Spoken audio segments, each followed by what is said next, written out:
నమస్తే, welcome to hot seat. నేను మీ బ్రహ్మనాయుడు. ఈరోజు మనతో ఉన్నారు పల్నాడు జిల్లా గురజాల నియోజకవర్గ మాజీ శాసనసభ్యులు, టీడీపీ సీనియర్ నేత ఎరపతినేని శ్రీనివాసరావు గారు ఉన్నారు. ఎరపతినేని శ్రీనివాసరావు గారితో మాట్లాడదాం. నమస్తే శ్రీనివాసరావు గారు. నమస్కారం అండి. బాగున్నారా? బాగున్నాం సార్. ముందుగా పిలిచిన వెంటనే మా హాట్ సీట్ కార్యక్రమానికి వచ్చినందుకు నా తరపు నుంచి, మా ఛానల్ యాజమాన్యం తరపు నుంచి మా హృదయపూర్వకమైనటువంటి ధన్యవాదాలు సార్. మీకు మీ ఛానల్ కూడా నూతన సంవత్సర శుభాకాంక్షలు, సంక్రాంతి శుభాకాంక్షలు. మీ ప్రైమ్ నైన్ కూడా బాగా ప్రజలకు దగ్గరగా వెళ్తూ ఉంది. ఇంకా వచ్చే ఎలక్షన్స్ కాబట్టి ముఖ్యంగా ఆంధ్ర పాలిటిక్స్లో సేవ్ డెమోక్రసీ అనే నినాదం ఎక్కువ వినపడుతూ ఉంది ఈ ప్రభుత్వం మీద. దాంట్లో ప్రజలకు ఇంకా మీరు చేరువగా ఉండాలని నా తరపున, గురజాల నియోజక ప్రజానీకం తరపున మీకు విషయం చెప్తూ ఆ విధంగా ఒక మంచి ఛానల్గా పేరు తెచ్చుకోవాలని కోరుకుంటున్నాను. Thank you sir. Thank you very much sir. నేను విన్న ఎరపతినేని శ్రీనివాసరావు గారికి, నా కళ్ళెదురుగా నేను చూస్తున్న ఎరపతినేని శ్రీనివాసరావు గారికి నాకు రెండు మ్యాచ్ అవ్వట్లేదు. పల్నాడు జిల్లాలో ఫ్యాక్షన్ రాజకీయాలకు కేర్ ఆఫ్ అడ్రస్ అంటే ఎరపతినేని శ్రీనివాసరావు గారు అని చెప్తారు. కానీ మీరు మాత్రం చాలా సౌమ్యంగా, చాలా కూల్గా ఉన్నారు. నేను రెండచింతల మండలం మంచికల్ గ్రామంలో పుట్టాను. మా గ్రామం స్వతహాగా ఫ్యాక్షన్ గ్రామం. 85 నుంచి 87 దాకా 6 చనిపోయారు. నేను కూడా ఫ్యాక్షన్లో ఇన్నవాళ్ళు చేశారు నన్ను కూడా, మా కుటుంబాన్ని మొత్తం. 3 సంవత్సరాలు మేము అనేక బాధలు అనుభవించాం, చూసాం దగ్గరుండి మనుషులు ఎలా ఇబ్బందులు పడుతున్నారు ఫ్యాక్షన్లో అని.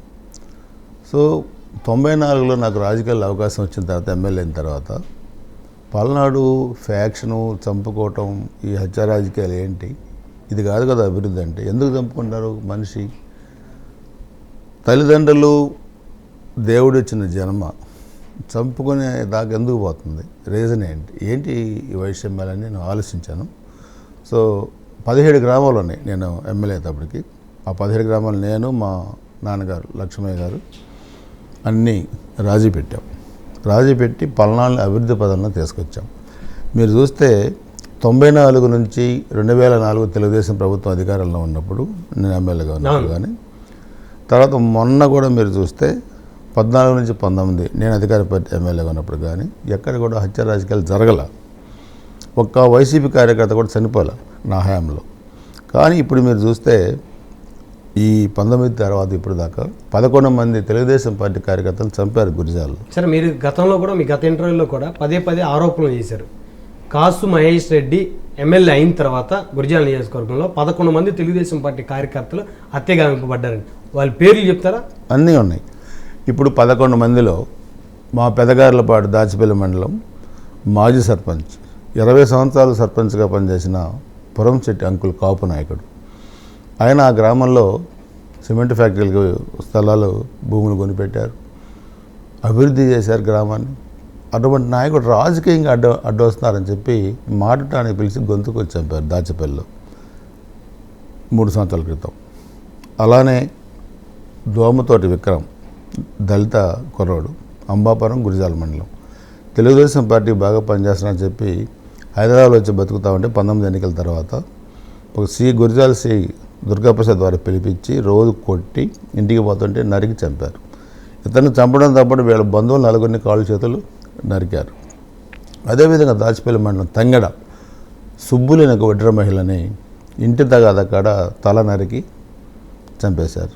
అదేవిధంగా సయ్యద్ జాన్ అదే ఊళ్ళో ఒక ముస్లిం కుర్రాడిని ఫ్యాక్షన్లో అతన్ని చంపారు.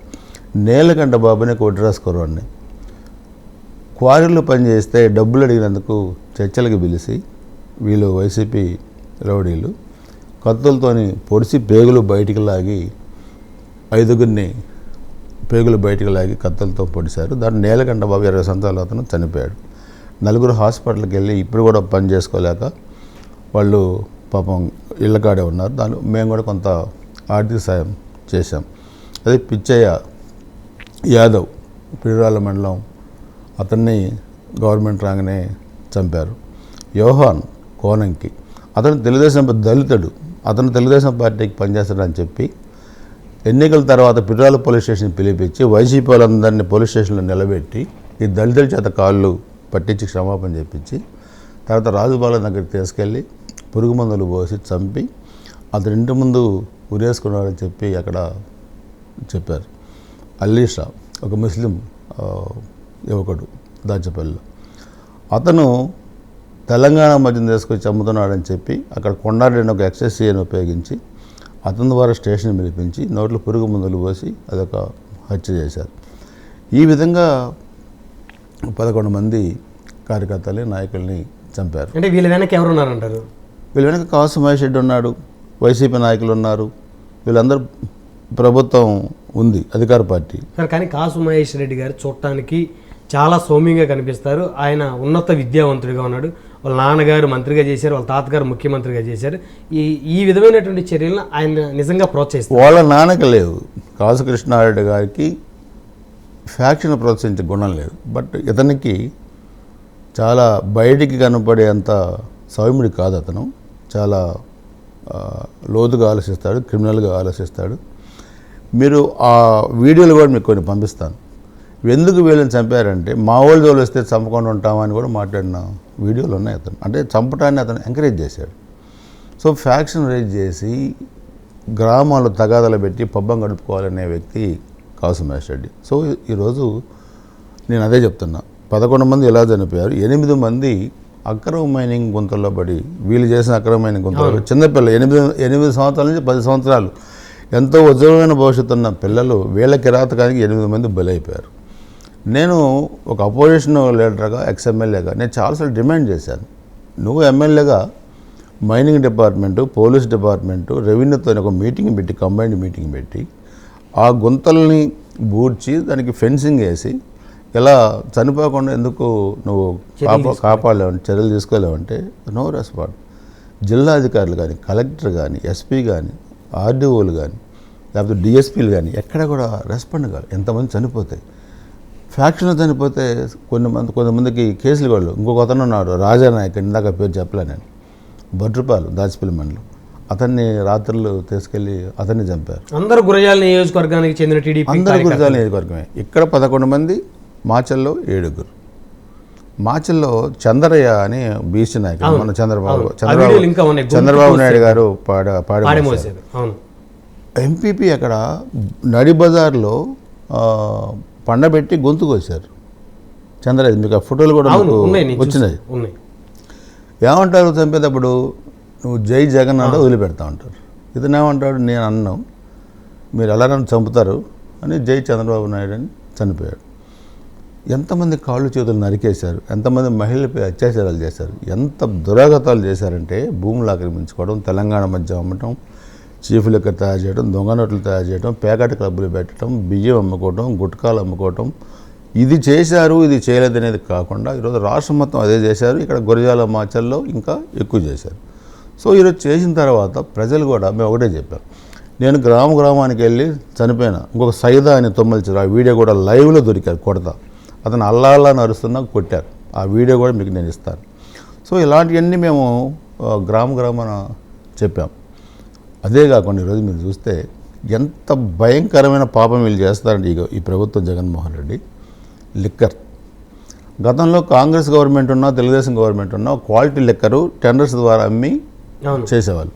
కానీ ఈరోజు జగన్మోహన్ రెడ్డి తయారు చేసిన కంపెనీలో తయారు చేసిన విషపు రంగు నీళ్లు పేద ప్రజలకు అమ్మితే ఎంతమంది చనిపోయారు రాష్ట్ర వ్యాప్తంగా. ఈ బ్రాండ్లన్నీ కూడా చంద్రబాబు నాయుడు గారు ముఖ్యమంత్రిగా ఉన్నప్పుడు పర్మిషన్లు ఇచ్చినటువంటి బ్రాండ్లే అనేది వైసీపీ. అందుకని నేనేమంటానంటే చంద్రబాబు నాయుడు గారు కానీ, గతంలో కాంగ్రెస్ ప్రభుత్వం కానీ ఉమ్మడి ఆంధ్రప్రదేశ్లో అవన్నీ కూడా బ్రాండెడ్ లిక్కర్స్, అవన్నీ టెండర్స్ పిలుస్తారు, టెండర్స్ తర్వాత కమిటీ వేసి ఆ కమిటీ ద్వారా ఫైనలైజ్ చేసి ఇస్తారు ఇవి. సో ఈ గవర్నమెంట్లో అలాంటి బ్రాండెడ్ కంపెనీలు ఏమన్నా ఇచ్చారా టెండర్స్ ద్వారా? అసలు టెండర్స్ పిలిచారా? టెండర్స్ పిలిస్తే ఆ కమిటీని వేసారా మీరు? ఆ కమిటీ ద్వారా మీరు ఫైనలైజ్ చేసి చెప్పను. ఎన్ని వేగ్గా నేను మాట్లాడలే, రికార్డు పరంగా నేను మాట్లాడుతున్నా. మేము రికార్డు పరంగా చూపెడతాం మా ప్రభుత్వాలు మేము ఏం చేసాం, మా పాలసీ అనేది. వాళ్ళు ఏ పాలసీ ప్రకారం లెక్కర మరి చెప్పమని. ఎంతమంది చనిపోయారు ప్రతి కాన్ఫరెన్స్లో మేము ఫోటోలు సహా మేము ఇస్తాం, మొత్తం స్టేట్ వైడ్గా. కల్తీ మద్యం వల్ల, జగన్మోహన్ రెడ్డి అమ్మిన మద్యం వల్ల, దీని ప్రభుత్వ మద్యం అయితే కల్తీ మద్యం అనలేం కదా. యాక్చువల్గా కల్తీ మద్యమే, కానీ ప్రభుత్వం అనాథరైజ్డ్గా అమ్మి మధ్యాహ్నం దాకా ఒక లెక్క, మధ్యాహ్నం నుంచి ఒక లెక్క డైరెక్ట్గా డబ్బులు పోతాయి. అవన్నీ కంటైనర్ల ద్వారా ఇతర రాష్ట్రాలు తరలిస్తారు. ఎందుకు చనిపోవాలి పేదవాడు అంటున్నాను. చనిపోవటమే కాకుండా పక్షపాతం వచ్చి లివర్లు పోయి, కిడ్నీలు పోయి, ప్యాంక్రియాసిస్లు పోయి ఎన్ని లక్షల మంది మంచాల్లో ఉన్నారు. స్టేట్ గురజాల నియోజకవర్గంలోనే 100 మంది చనిపోయారు లిక్కర్ వల్ల. సో తెలుగుదేశం ప్రభుత్వం అధికారంలోకి వస్తే ఈ బెల్ట్ షాపులు కానీ లేకపోతే కల్తీ మద్యం కానీ ఇవన్నీ తీసేస్తారు. 20 బెల్ట్ షాపులు ప్రతి ఊర్లో ఉన్నాయి. మా ప్రభుత్వంలో బెల్ట్ షాపులు లేవు. ఎక్కడన్నా ఉన్నా ఎక్సైజ్ వాళ్ళు దాడి చేసి పట్టుకునేవాళ్ళు. అప్పుడు నో ఎక్సైజ్ డిపార్ట్మెంట్.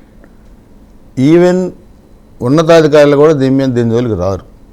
లారీలు బయట నుంచి తెచ్చుకుంటుంటే ఏం మాట్లాడరు. చనిపోతుంటే ఎందుకు చనిపోతారని క్వశ్చన్ చేయరు. సో తెలుగుదేశం ప్రభుత్వం ఎప్పుడు కూడా పాలసీ ప్రకారం వెళ్ళొద్దు. చంద్రబాబు నాయుడు గారు ఎక్కడ కూడా ఇలాంటి వాటికి అసలు ఒప్పుకోడు.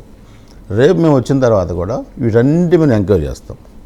ఈ లిక్కర్ ఏ కంపెనీలో తయారైంది, ఈ లిక్కర్లో ఏం వాడారు, ఏ విషం దీంట్లో వాడారు, దీని ద్వారా ప్రజల అవయవాలకి ఎటువంటి డ్యామేజ్ జరిగింది, ఇది వాడొచ్చా, దీన్ని ల్యాబ్లో ఎవరు టెస్ట్ చేశారు, ఎవరు దీనికి పర్మిషన్ ఇచ్చారు. సో ఇది చాలా పెద్ద కేసు అయింది రేపు జగన్మోహన్ రెడ్డికి ఈ ప్రభుత్వం చేసిన తప్పుకి. దీన్ని అవసరమైతే రేపు జ్యుడిషియల్ ఎంక్వైరీ చేస్తాం, లేకపోతే సిబిఐ ఎంక్వైరీ వేయచ్చు మా ప్రభుత్వం. సో ఇది ఒక చారిత్రాత్మకమైన తప్పిదం జగన్మోహన్ రెడ్డి చేసిన దాంట్లో. ఇప్పుడు తెలుగుదేశం ప్రభుత్వం అధికారంలోకి వస్తే ఈ 5 సంవత్సరాల్లో ఇప్పుడు మీరు ఏదైతే ఆరోపణలు చేస్తున్నారో గురిజాల నియోజకవర్గంలో తెలుగుదేశం కార్యకర్తలను ఊచకోత కోసారండి. మీరు అధికారంలోకి వచ్చిన తర్వాత మళ్ళీ మీరు కౌంటర్ మర్డర్లు చేసేటువంటి ఆలోచన ఉందా సార్? అంటే గతంలో మీరు చేయలేదు కదా అంటున్నా. నేను ఏమంటానంటే 94 నుంచి 2004 దాకా తెలుగుదేశం ప్రభుత్వం అధికారులు ఉన్నప్పుడు మేము చేయలేదు. 2004 నుంచి 2009 దాకా మరలా వాళ్ళు చేశారు. 9 నుంచి మరలా నేను అపోజిషన్ ఎమ్మెల్యే అయిన తర్వాత ఒక 2-3 చేశారు. 14 నుంచి 19 దాకా అధికార పార్టీ ఎమ్మెల్యేగా ఉన్న మేము ఒక వైసీపీ కార్యకర్తను కూడా మేము చంపలేదు కదా అంటున్నా. నేను చెప్పేది అదే. మీ మీద ఒక కేసు కూడా లేదా? ఇప్పుడు ఒక మర్డర్ కేసు కూడా లేదా? నా మీద రూలింగ్ పార్టీ ఎమ్మెల్యేగా ఉన్నప్పుడు లేవు, కానీ అపోజిషన్ ఎమ్మెల్యేగా ఉన్నప్పుడు నా మీద పెట్టారు ఒక కేసు. ఆ కేసు కొట్టేశారు. సో ఇప్పుడు ఏం కేసులు పెట్టారు నా మీద? 307లు, లేకపోతే కరోనా టైంలో తిరిగాడని, ట్రాఫిక్ అంతరాయం చేశాడని, ఇవన్నీ కూడా అలాంటి కేసులు ఒక 20-30 ఉండి ఉంటాయి. మీ మీద ఒక్క మర్డర్ కేసు లేదు? మర్డర్ కేసు నా మీద. అసలు మీరు కత్తి పట్టుకోలేదు సార్ ఇప్పటివరకు? కత్తి పట్టుకోపోవటం అనేది అది గ్రామ రాజకీయాల్లో ఉన్నప్పుడు నేను ఫ్యాక్షన్లో ఉన్నానని చెప్పాను. అది ఎమ్మెల్యే అయిన తర్వాత పట్టుకోలేదు. ఎమ్మెల్యే అయిన తర్వాత నేను రాజీ పెట్టానని చెబుతున్నాను. అందుకనే రక్తపు కూడు తినే ఇది రాజకీయ నాయకులకు వద్దని నేను చెబుతున్నాను. రాజకీయాలు చేయాలి, కానీ మనం బతకడం కోసం, మనం గెలవటం కోసం, మన రాజకీయాలు జీవించడం కోసం ఇంకో వ్యక్తిని చంపే అధికారం మనకు ఎవరు ఇచ్చారనేది నా పాలసీ. సో అందుకని నేను ఎప్పుడు కూడా ఫ్యాక్షన్ రాజకీయాలను ప్రోత్సహించను. ఎదుటివాడు వచ్చినా వాళ్ళకి సహాయం చేసే ఇది నేను నేర్చుకున్నాను. ఎందుకంటే భగవంతుడు మనకు అవకాశం ఇచ్చాడు. నాలాంటి వాళ్ళు ఎంతమంది కార్యకర్తలు ఉన్నారు ఈరోజు తెలుగుదేశం పార్టీలో. అందరు ఎమ్మెల్యేలు కాలేరు, అందరు ఈ పొజిషన్కి రాలేరు.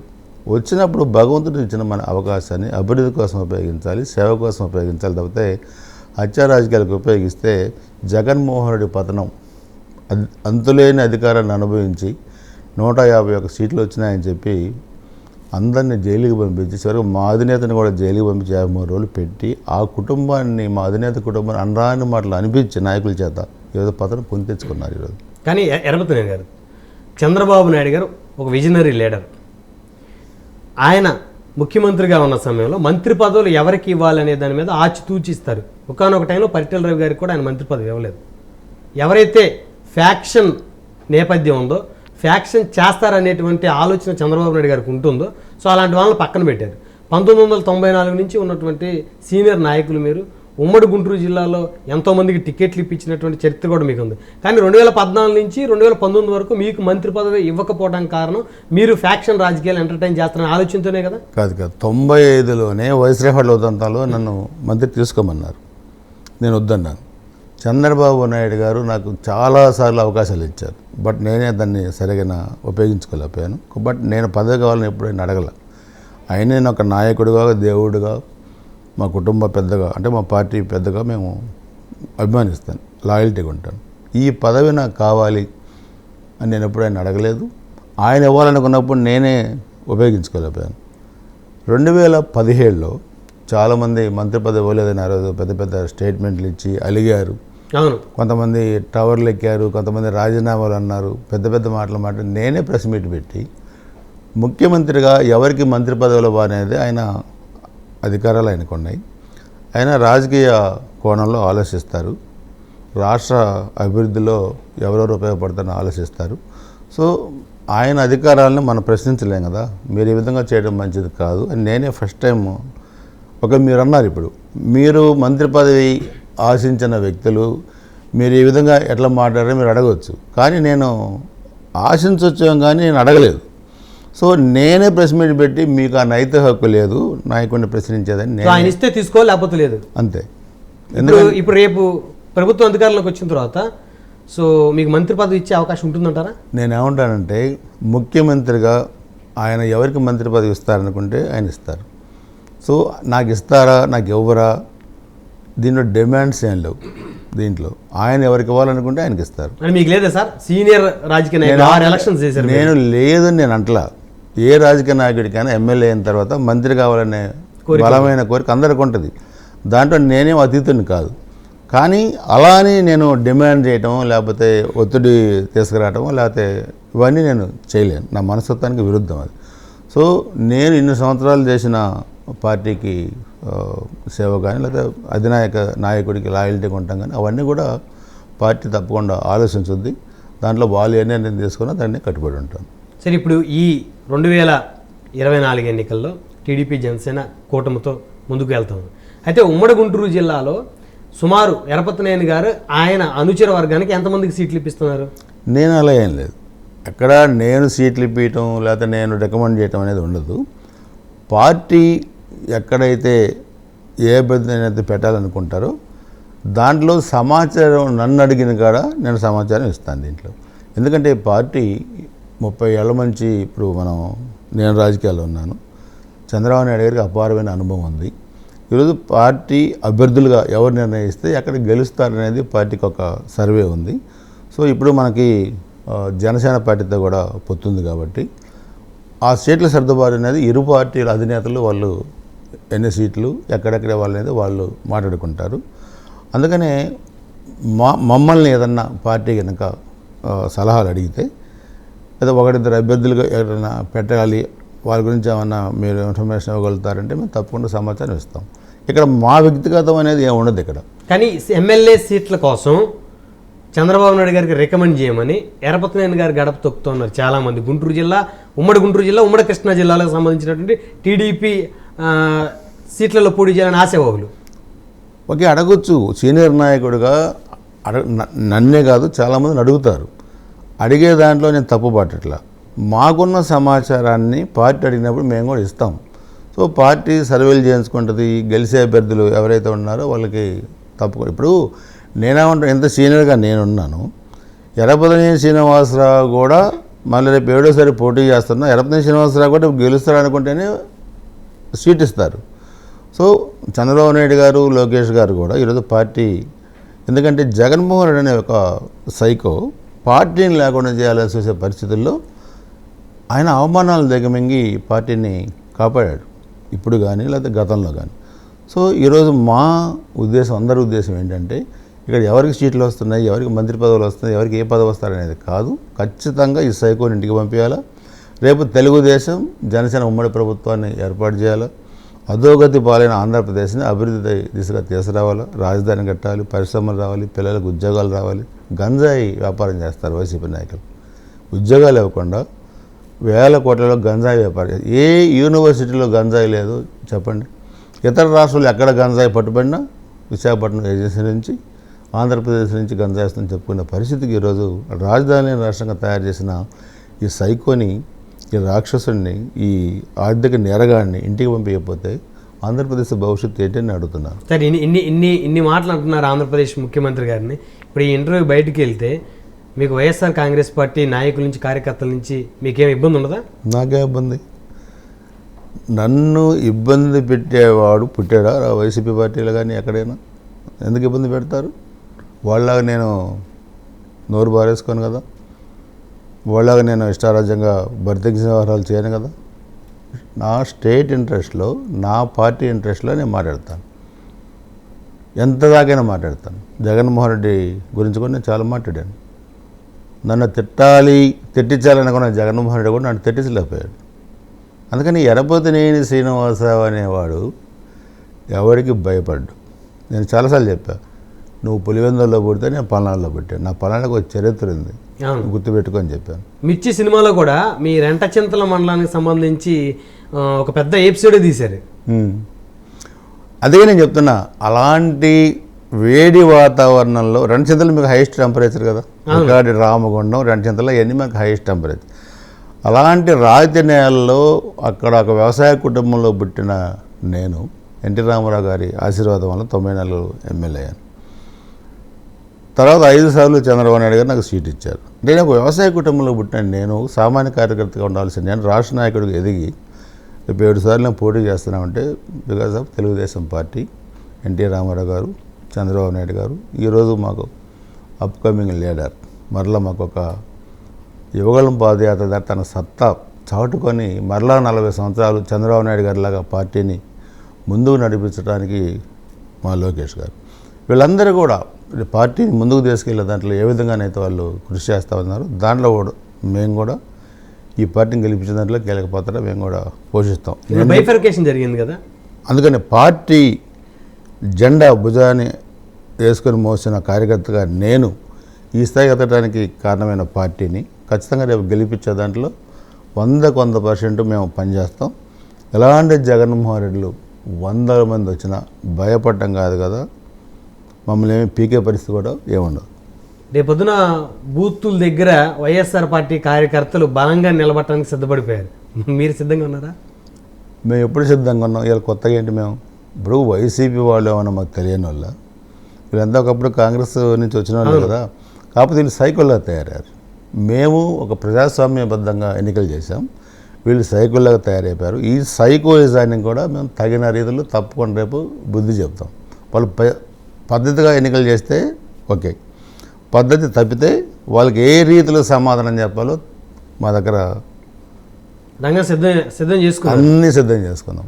దీంట్లో భయపడేది లేదు, ఎన్నిక తగ్గేది లేదు, సమరమే, యుద్ధమే, ధర్మమే, గెలిపే. ఇప్పుడు మీ జిల్లాలో మీ స్పెషల్ ఇంట్రెస్ట్ తోటి వచ్చినటువంటి ఎమ్మెల్యే సీట్లు ఒకసారి చూస్తే మాచర్ల బ్రహ్మారెడ్డి గారు, దాని తర్వాత నరసరావుపేటలో కూడా మీరు చక్రం తిప్పుతున్నారంటగా. లేదు, నేనేమంటానంటే బ్రహ్మారెడ్డి నాకు సొంత తమ్ముళ్ళు అంటాడు. వాళ్ళ ఫాదరు 67లో జోలగడ్డ నాగిరెడ్డి గారు సమితి ప్రెసిడెంట్. 72లో ఆయన పులిగుర్తు నుంచి గెలిచాడు. ఆయన అసలైన పల్నాడు పులి జోలగడ్డ నాగిరెడ్డి గారు. తర్వాత చూస్తే 83లో ఆయన తెలుగుదేశం పార్టీ ఎమ్మెల్యేగా గురిజాల నుంచి గెలిచారు. తర్వాత 99లో వాళ్ళ అమ్మగారు జోలగడ్డ దుర్గమ్మ గారు మాచల్ ఎమ్మెల్యేగా గెలిచారు. బ్రహ్మారెడ్డి 2004-09లో మాచల్ నుంచి పోటీ చేశారు.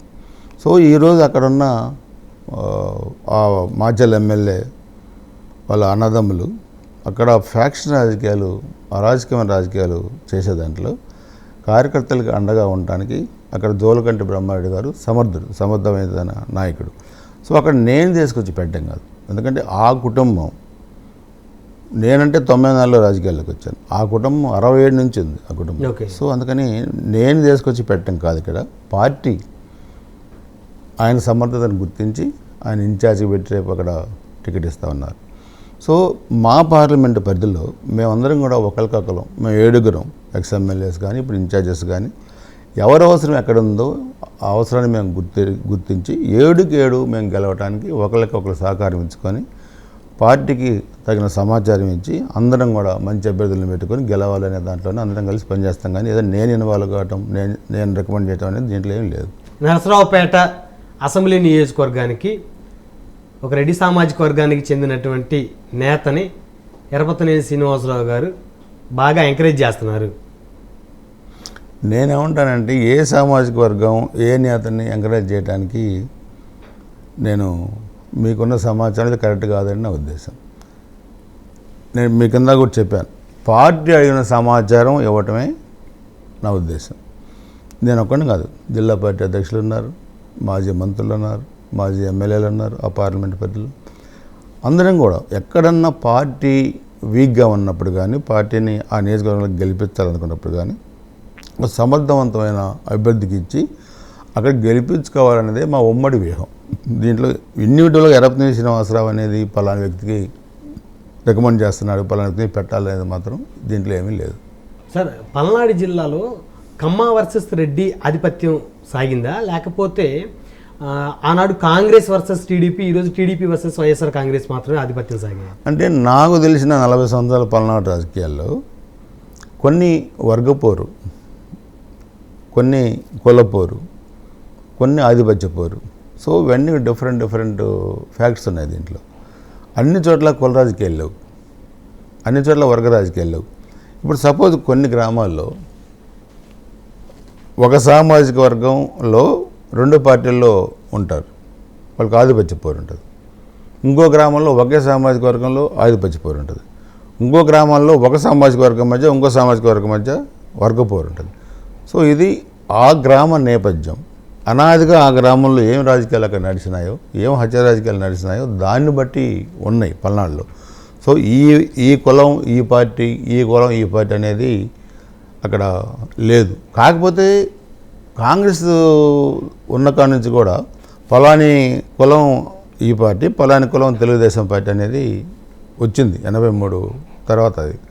సో ఈ జగన్మోహన్ రెడ్డి వచ్చిన తర్వాత ఒక కులాన్ని టార్గెట్ చేస్తూ అతను బూతులు తిట్టడం కానీ, అసభ్యకరంగా మాట్లాడటం కానీ అవన్నీ కూడా చేశాడు. ఇటు తెలుగుదేశం పార్టీ మా అధినేత కుటుంబాన్ని తిట్టించారు, 2 పవన్ కళ్యాణ్ గారిని, జనసేన అధినేత పవన్ కళ్యాణ్ గారిని కూడా వ్యక్తిగతంగా తిట్టారు. గతంలో జరిగిందా ఇలాంటి వ్యక్తిగతమైన దోషంలో? గతంలో ఎప్పుడు కూడా రాజశేఖర రెడ్డి గారు, చంద్రబాబు నాయుడు గారు వాళ్ళ మధ్య తెలియదు, వాళ్ళ మధ్య ఉన్నారు. వాళ్ళిద్దరూ రాజకీయాల్లో సమకాలీకులు. 78లో 2 ఎమ్మెల్యేలు అయ్యారు, 2 మంత్రులు అయ్యారు. సో రాజశేఖర రెడ్డి గారి కన్నా 10 ఏళ్ళ ముందు చంద్రబాబు గారు ముఖ్యమంత్రి అయిన తర్వాత రాజశేఖర రెడ్డి గారు. రాజకీయపరమైన విమర్శలు ఉండాలి ఎవరికైనా. ఎలాంటి విమర్శలు?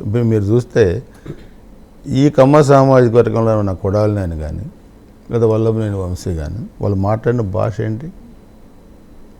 లేకపోతే నిన్నదాకా సిఐగా ఉన్న గోరంట్ల మాధవ్ మాట్లాడిన భాష ఏంటి? ఆ తర్వాత ఏపిసాడు, ఏమైంది? ఈరోజు అతను టికెట్ లేదు.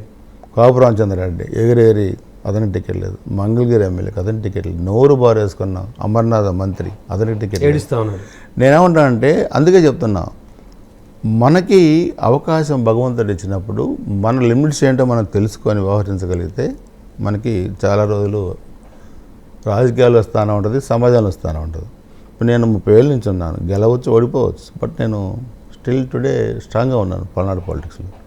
వీళ్ళందరూ వచ్చిన తర్వాత ఆయన జగన్ మాట్లాడమన్నాడు, చంద్రబాబు నాయుడు ఇంటి మీద దాడికి పోతాం, చంద్రబాబు గారి కుటుంబాన్ని మాట్లాడతామంటే ఈరోజు మిమ్మల్ని మాట్లాడించి మీ గొంతులు కోసే పరిస్థితి తీసుకొచ్చారు టికెట్ లేకపోవడం. ఇది నేను అనేది జగన్మోహన్ రెడ్డి నైజం. అది ఒక కార్యకర్తని ఎన్నిసార్లు సీట్ ఇచ్చి ఈ స్థాయికి తీసుకొచ్చిన చంద్రబాబు గారి నైజం ఇది. అందుకనే అలాంటి హంతకుడు ఎందుకు అంటున్నాను, మమ్మల్ని దెబ్బతీయాలంటే కాకుండా అతన్ని నమ్ముకొని తిట్టిన వ్యక్తులను కూడా రాజకీయంగా సమాజ చేసే పరిస్థితి తీసుకొచ్చాడు జగన్మోహన్ రెడ్డి. సో అందుకని అలాంటి వ్యక్తుల్ని రాజకీయాల నుంచే కాకుండా సమాజం నుంచి కూడా వెలియాల్సిన అవసరం ఈరోజు సమాజంలో ప్రతి ఒక్క వ్యక్తికి ఆంధ్రప్రదేశ్ రాజకీయాలు ఉందని నేను భావిస్తున్నాను. ఎర్రపతినేని గారు, సుమారు మీకు ఎన్ని వేల కోట్ల ఆస్తులు ఉండొచ్చు? ఇప్పుడు నా మీద అనేక ఎంక్వైరీలు వేశారు, నేనేదో అక్రమ మైనింగ్ చేశానని, లేదా నేను 100 కోట్లు 1000 కోట్లు సంపాదించాను. ఈ సాక్షులు అందరూ జగన్మోహన్ రెడ్డికి రిపోర్ట్ ఇచ్చారు. జగన్మోహన్ రెడ్డికి నాకు వ్యక్తిగతమైన వైరం ఎక్కడ వచ్చిందంటే సరస్వతి సిమెంట్స్ భూముల్లో వచ్చింది. మా కాన్ఫరెన్స్లో వాళ్ళు భూములు ఉన్నాయి. అక్కడ ఆ భూముల విషయంలో 7 సంవత్సరాల తర్వాత సిమెంట్ ఫ్యాక్టరీ కట్టకపోతే భూములు సాగు చేసుకుంటే రైతుల మీద ఈ మాచల్ ఎమ్మెల్యే వాళ్ళు వచ్చి దాడి చేస్తే అక్కడ కేసు లేని, అదే నేనేదో అక్కడ రైతులకి అండగా ఉన్నాను లోకల్ ఎమ్మెల్యేగా అని నా మీద తర్వాత రైతులు వచ్చి లోటస్ పాండ్లో ఇంటి ముందు ధర్నా చేయడం, ఇవన్నీ నా వ్యక్తిగతమైన కక్ష పెట్టుకున్నాడు. సో వాళ్ళు ఇచ్చిన రిపోర్టు ఆధారంగా నా మీద ఏసీబీ ఎంక్వైరీ చేయించాడు, నా మీద సిఐడి ఎంక్వైరీ చేయించాడు.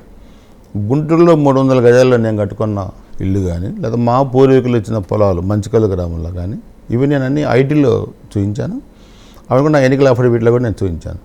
సో ఎతికి అమరావతిలో మా పిడుగురాల్లో చెందిన వ్యాపార వర్గాలు భూములు కొన్నారు. వాళ్ళ దగ్గరికి వెళ్ళి మీరు ఎరపతినేని బినామీలు ఉంటారు కదా, ఏదో గుంటూరులో ఎరపతికి ఆస్తులు ఉన్నాయట కదా, హైదరాబాద్లో ఎరపతికి ఆస్తులు ఉన్నాయట కదా, ఎతికి మూల ఎతికి ఇంకా ఎతకండి రా, ఇంకా మీకు సరైన సమాచారం తేలేకపోతున్నారు, ఇంకా ఎతకండి, ఎరపతి దగ్గర ఉన్నాయి ఎతకండి అంటే 400 ఏళ్ళు ఎతికారు. సో అంత స్ట్రాంగ్గా దాచిపెట్టేశారు మీరు ఆస్తులని. నేను దాచిపెడితే దాగవు కదా. ఇప్పుడు ఏ ఇన్వెస్టిగేషన్ ఏజెన్సీ అక్రమాస్తులు బయటకు తీయాలంటే దాగవు కదా. నేను అనేది బినామీ ఆస్తులు తీశారు, లేకపోతే ఇంకొక ఆస్తులు తీశారు. ఎరపతి నేను వాడిని బదనాలు చేయాలనుకునే జగన్మోహన్ రెడ్డి అణువున గాలించాడు, అణువున శోధించాడు. సో నేను కనుక అక్రమాస్తులు సంపాదించుకోనంటే వాళ్ళు బయటికి ఇప్పటికే తీసి నన్ను బదనాలు చేసేవాళ్ళు. సో తీయలేదంటే నా దగ్గర అక్రమాస్తులు లేవు. సార్, వైఎస్ఆర్ కాంగ్రెస్ పార్టీ ఎరపతినేని శ్రీనివాసరావు అంటే పల్నాడు జిల్లాలో మైనింగ్ కింగ్ అని ఆరోపణ చేస్తూ ఉంది స్టిల్ ఈ రోజుకి కూడా. చేశారు. ఏం పీకారు చేసి నన్ను? ఇప్పుడు నా మీద ఆరోపణ చేసినప్పుడు మీరు ప్రూవ్ చేయాలి కదా,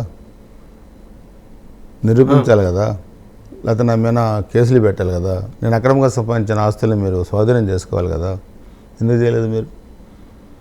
మీరు అధికారులు ఉన్నారు కదా నా మీద ఆరోపణ చేసినప్పుడు. ఇప్పుడు నేను రేపు ప్రూవ్ చేస్తాను.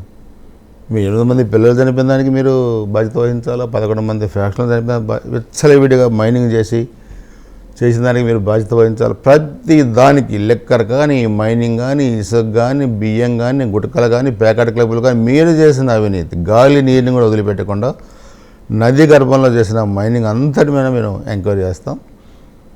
ఇవి మీరు అన్నారు, ప్రూవ్ చేయాల్సిన బాధ్యత ఆరోపణలు చేసినప్పుడు మా మీద ఉంటుంది. వాళ్ళ ఆస్తుల్ని, వాళ్ళ అక్రమాలని మేము ప్రూవ్ చేయాలి, మా అక్రమాలని వాళ్ళు ప్రూవ్ చేయాలి. చంద్రబాబు నాయుడు గారు ఇన్ని కేసులు పెట్టారే, స్కిల్ డెవలప్మెంట్ అని, లెక్కర్ అని, శాండ్ అని, లేకపోతే అమరావతి ఇన్నర్ రింగ్ రోడ్ అని, ఏం ప్రూవ్ చేశారు నేను అంటున్నాను.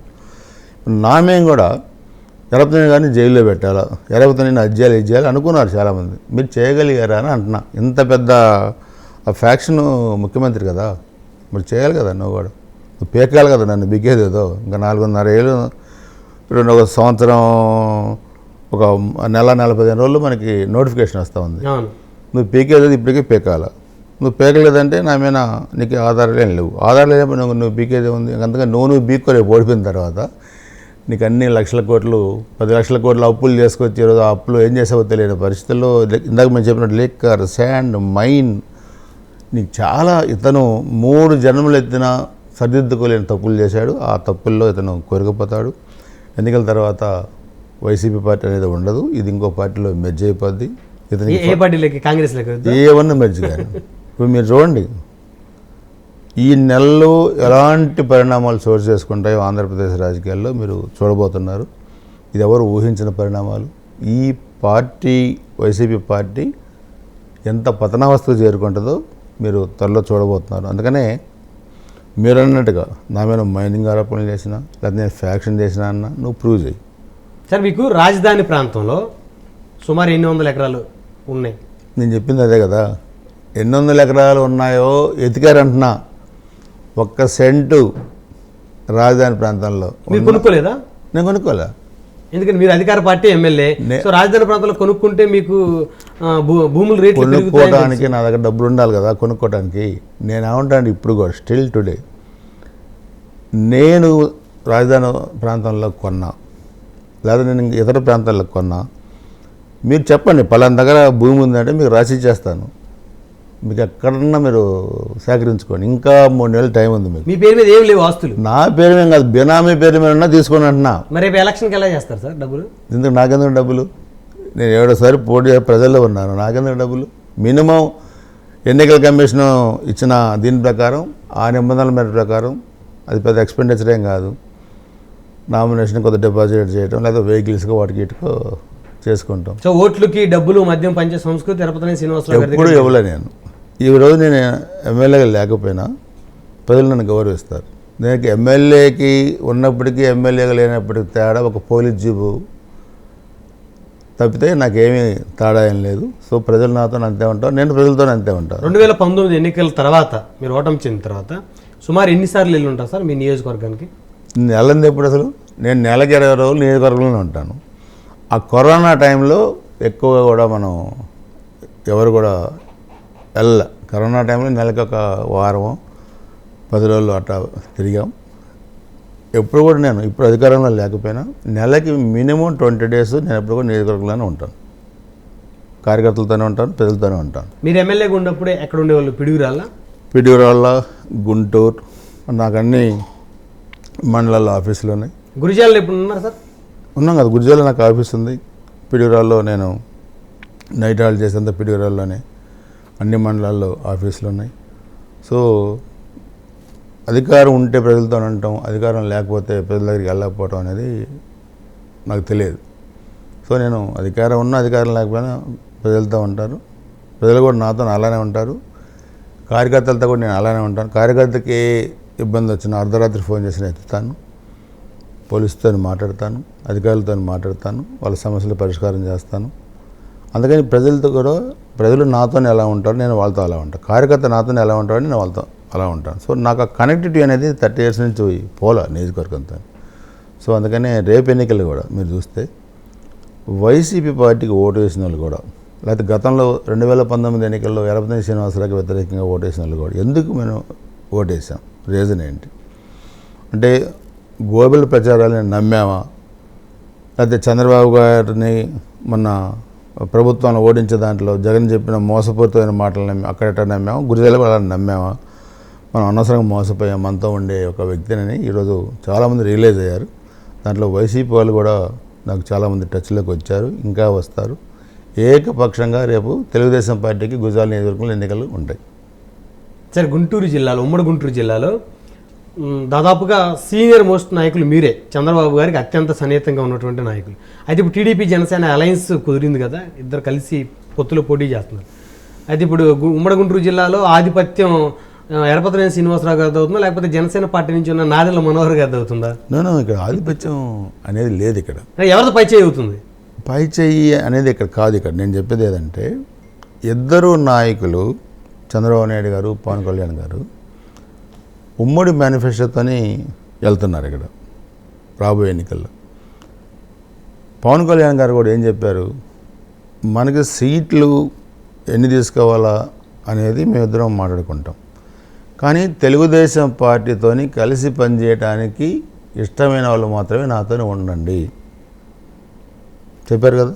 అంటే ఇక్కడ ఎందుకు ఆయన అంత స్పష్టత ఇచ్చారంటే పార్టీలో వైసీపీలో ఒక బ్యాచ్ రెండు పార్టీల మధ్య కాంట్రవర్షియల్ క్రియేట్ చేసి, అది ఫేస్బుక్లో కానీ వాట్సాప్ గ్రూపుల్లో కానీ వీళ్ళు వాళ్ళని తిట్టారు, వాళ్ళు వీళ్ళని తిట్టారని చెప్పి కొంత ఓటు బ్యాంక్ అని దెబ్బతీసే వాళ్ళు కాలకేయాలు కదా, మనుషులు కాదు కదా.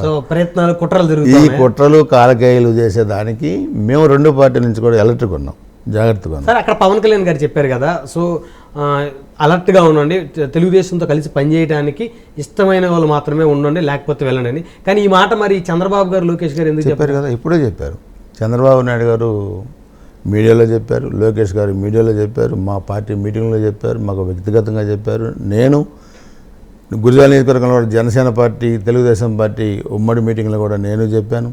చాలా మీకు ఏ సమాచారం ఉన్నా తప్పుడు సమాచారం మా నోటీసులో పెట్టండి. ఇది ఎవరు క్రియేట్ చేశారు, ఎవరు పెట్టారు, మనం తేల్చుకుందాం. అందుకని మీరు ఎటువంటి అపోహలకు పోవద్దు, మనం చాలా జాగ్రత్తగా అడుగు వేయాలని చెప్పి కూడా చెప్పాం. సో అందుకని మీరు అన్నట్టుగా మనోహర్ గారు ఆయన ఒక గౌరవప్రదమైన రాజకీయ కుటుంబం నుంచి వచ్చారు, ఉమ్మడి ఆంధ్రప్రదేశ్లో స్పీకర్గా చేశారు. ఈరోజు పవన్ కళ్యాణ్ గారి తర్వాత ఆయన పిఎస్సి చైర్మన్గా ఉన్నారు. సో అందుకని ఇక్కడ మా మధ్య ఆయన మధ్య ఆధిపత్య పోర్లు ఇంకో పోర్లు ఏం లేవు. మాదంతా ఒకే కుటుంబం, తెలుగుదేశం జనసేన పార్టీలంతా ఒకే కుటుంబం, వ్యక్తులుగా మేమంతా అన్నదమ్ములాగా పనిచేస్తాం. ఇంతకీ జనసేన పార్టీ ఎన్ని స్థానాల్లో పోటీ చేస్తుంది అనుకోవచ్చు సార్? అది నేను చెప్పలేను, ఎందుకంటే ఇరు పార్టీ అధినేతలు కూర్చొని ఎక్కడెక్కడ ఎన్ని సీట్లు తీసుకోవాలి, ఏ సీట్ తీసుకోవాలనేది ఇద్దరు పార్టీ అధినేతలు వాళ్ళు నిర్ణయించుకుంటారు. పార్టీ చెప్పిన ఆదేశాలు పాటించడమే కార్యకర్తలుగా మా పని. సార్, జనసేన పార్టీకి పొత్తులో తక్కువ సీట్లు కనుక కేటాయిస్తే గ్రౌండ్లో ఓట్లు ట్రాన్స్ఫర్ జరుగుతుందా? అంటే నేను ఏమంటా అంటే ఇక్కడ తక్కువ సీట్లు ఎక్కువ సీట్లు నేను మాట్లాడను, కానీ జనసేన పార్టీ ఎక్కువగా గతంలో ఎన్నికల్లో ఓట్ బ్యాంక్ వచ్చింది, కానీ గెలవగలిగే ఏ సీట్లు అయితే ఉన్నాయో అవన్నీ పార్టీ అధినేతలు కూర్చొని వాళ్ళు డిస్కస్ చేసుకుంటున్నారు. ఇక్కడ సీట్ల మధ్య అభిప్రాయ భేదాలు అనేది రెండు పార్టీలు కూడా లేవు. ఇక్కడ రెండు పార్టీల్లో ఎక్కడెక్కడ మనం సీట్లు తీసుకొని పోటీ చేసినా 100% మనం రెండు పార్టీల నుంచి నిలబడ్డ అభ్యర్థులు గెలవాలనేది కూడా మేము రెండు పార్టీ నాయకులు మేము అనుకుంటున్నాం. దానిలో భాగంగానే ఆ పొత్తులు ఉంటాయి, మంచి వాతావరణంలో ఉంటాయి. అందరం కూడా రెండు పార్టీల నుంచి పోటీ చేసిన ప్రతి అభ్యర్థి కూడా గెలుస్తాం. ఉమ్మడి గుంటూరు జిల్లాలో జనసేన పార్టీ ఎన్ని స్థానాల్లో పోటీ చేస్తుంది అనుకోసారి? ఎందుకంటే మీకు తెలియకుండా అయితే జరగదు. గుంటూరు జిల్లా, ఉమ్మడి గుంటూరు జిల్లా వ్యాప్తంగా ఉన్నటువంటి అన్ని నియోజకవర్గాలు ఎవరెక్కడ పోటీ చేస్తారు, ఏ పార్టీ ఎన్ని స్థానాల్లో పోటీ చేస్తుంది? అంటే నేను అనేది ఏంటంటే నాకు తెలిసి జరగటం, నాకు తెలియకుండా జరగటం అనేది ఇక్కడ నేను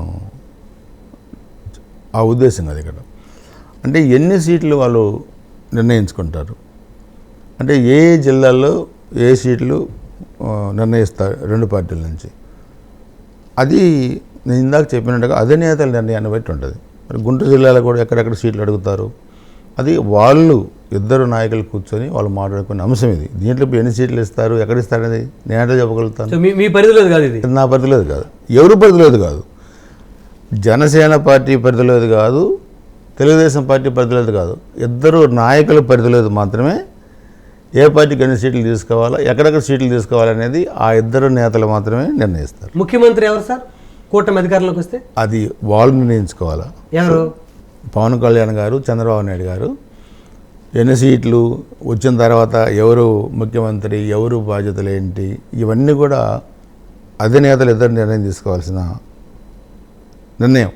సో కాంట్రవర్షియల్ దాంట్లోకి వెళ్ళి మనకు సంబంధం లేని వ్యవహారంలో మనం ఎంతవరకు ఉండాలి, రాజకీయాలు అంతవరకే ఉండాలి.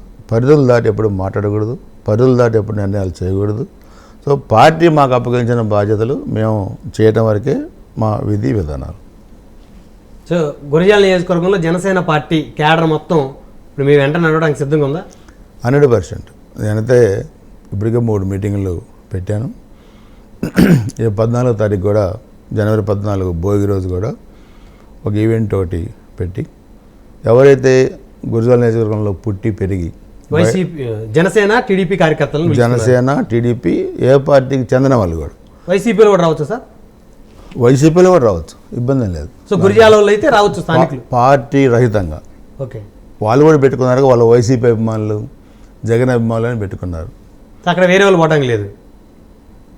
వాళ్ళు ప్రకటనలోనే అది చెప్పారు, ఒక నెంబర్ ఇచ్చి రిజిస్ట్రేషన్ చేసుకోండి వచ్చేవాళ్ళు అన్నారు. ఓకే, వచ్చేవాళ్ళు గౌరవప్రదంగా పిలవాలని రిజిస్ట్రేషన్ చేసుకోమన్నారు. మాకు అలాంటి రిజిస్ట్రేషన్స్ లేవు. మేము ఎవరెవరు సంక్రాంతికి వస్తున్నారో మేము సమాచారం తీసుకొని జనసేన పార్టీ నాయకులు, మా పార్టీ నాయకులు ఇంటికి వెళ్ళి గౌరవంగా ఒక ఇన్విటేషన్ ఇచ్చి డిన్నర్కి రమ్మని ఆహ్వానిస్తాం. దాంట్లో వీళ్ళు రేపు గురజాల నియోజకవర్గంలో అంటే నేనే పోటీ చేస్తాను కాబట్టి గెలుపుకి మీరందరూ కూడా మీ సహకారం మీరు అందించండి అని చెప్పి కుటుంబాలతో సహా, పిల్లలతో సహా అందరిని కూడా దానికి ఇన్వైట్ చేస్తా ఉన్నాం. మీరు వెళ్తున్నారా లేకపోతే మీ తరపు నుంచి కార్యకర్తల్ని, మీ టీంని పంపిస్తున్నారు సార్? నేను కొంతమంది ఫోన్ నెంబర్లు తీసుకొని అందరితో మాట్లాడతాను. మా టీమ్స్ అంటే రెండు పార్టీల టీమ్స్ అన్ని ప్రతి ఇంటికి వెళ్ళి ఇన్విటేషన్ ఇస్తారు.